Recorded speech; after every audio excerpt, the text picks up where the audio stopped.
In 2016, a man in Texas reached for his Taurus pistol. It was in his holster. He never touched the trigger. It fired. He survived. But over 100 people weren't so lucky. And Taurus knew. They had the test results. They kept selling. Today I'm going to show you the 8 pistols that are worth nothing in 2026. Documented recalls, safety failures, bankrupt support systems, and a market that has already walked away. Stay with me, because number 1 involves a cover-up that went all the way to federal court. Number 8, the Smith & Wesson Sigma. At first glance, affordable, American-made, reliable brand.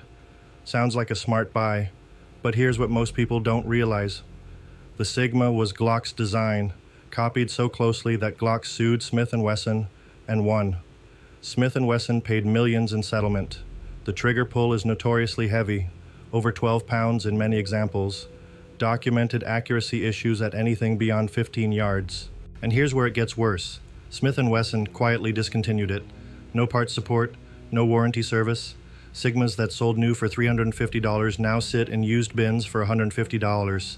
Informed buyers walk away, because when the manufacturer themselves abandoned it, they told you everything you need to know. Number 7, the Bersa Thunder 380. Marketed as a compact carry pistol at an affordable price point. Argentine-made, imported, and for years it had a loyal following. But here's what most people don't realize. Bersa's U.S. distribution collapsed. Parts availability became a serious problem. Magazines are increasingly difficult to source, and here's where it gets worse.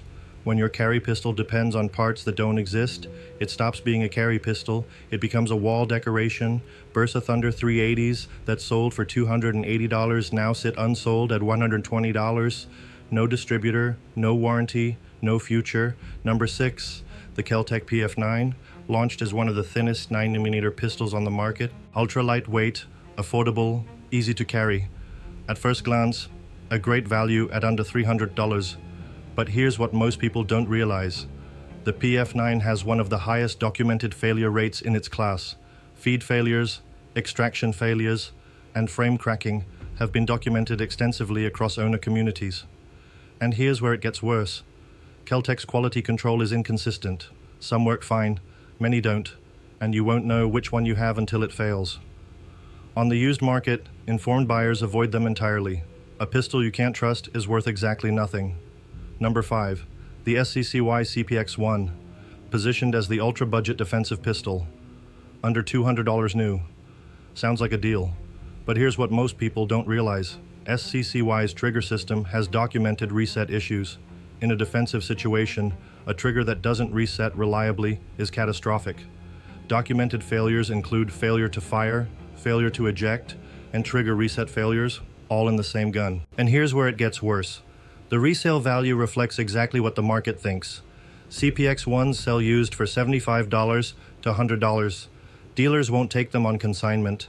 A $200 pistol worth $75 on the used market is not a deal. It's a liability. Number 4, the Kimber Solo. Kimber built its reputation on 1911s. The Solo was their attempt at a modern compact 9mm, launch price over $800. At first glance, premium brand, premium price, premium quality. But here's what most people don't realize. The Solo was notoriously ammunition sensitive. Kimber's own documentation specified a narrow range of acceptable ammunition.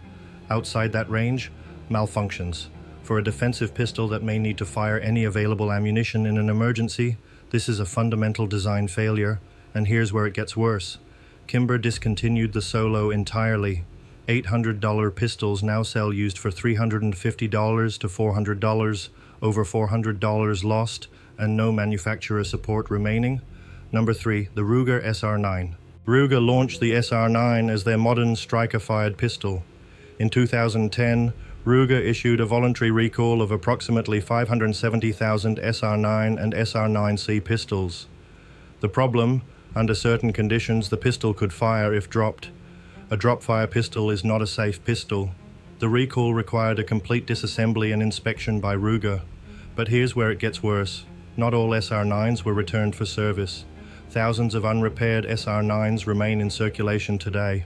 An SR9 without documented recall service has effectively no resale value in the informed market. and no way to verify if the one you're buying was ever fixed. Number 2. The Remington R51. Remington relaunched the R51 in 2014 at SHOT Show to enormous excitement. A historically significant design, modernized. Launch price, $380. Within months of hitting shelves, the report started. Failures to feed, failures to extract, slide issues that required tools to clear. Gun writers who received pre-production samples wrote glowing reviews. Production models were completely different. Remington issued a full recall in 2014. Every single R51 ever sold. They promised a replacement program. Remington went bankrupt in 2020 before fully resolving it. Owners who returned their pistols never received replacements. R51s on the used market sell for $150 to $200. The replacement program is dead. The manufacturer is bankrupt. And what comes next is the pistol that fired inside holsters, killed people, and whose manufacturer fought victims in court for years. Number 1. The Taurus PT-140 Millennium Pro and the entire Millennium series. In 2013, a class action lawsuit was filed against Taurus. The allegation? The Millennium series pistols could fire without the trigger being pulled. Drop fire, holster fire, safety disengaged fire. In 2016, Taurus reached a settlement covering over 100,000 pistols across multiple models, including the PT-111, PT-140, PT-145, PT-609, PT-640, and PT-745. The settlement required a recall and replacement program. But here's what the documents revealed. Taurus had internal test data showing the drop fire issue. They continued selling. During the litigation, evidence emerged of Taurus systematically disputing claims from people injured by their own pistols. The technical failure: the trigger transfer bar could disengage under impact, allowing the firing pin to fall without trigger contact. A pistol that fires when dropped is not a pistol. It is a liability. Millennium series pistols with documented recall completions sell at steep discounts. Without that documentation, dealers refuse them. The market has permanently priced in the risk, and Taurus spent years in court fighting the very customers their product injured. That is number 1, without question. Do you own any of these 8 pistols? Drop it in the comments. And if this video saved you from a financial loss or something worse, subscribe to the Gun Audit. No hype, no marketing. Your wallet deserves the truth. Part 3 covers the shotguns the professional market is quietly walking away from in 2026. You want it?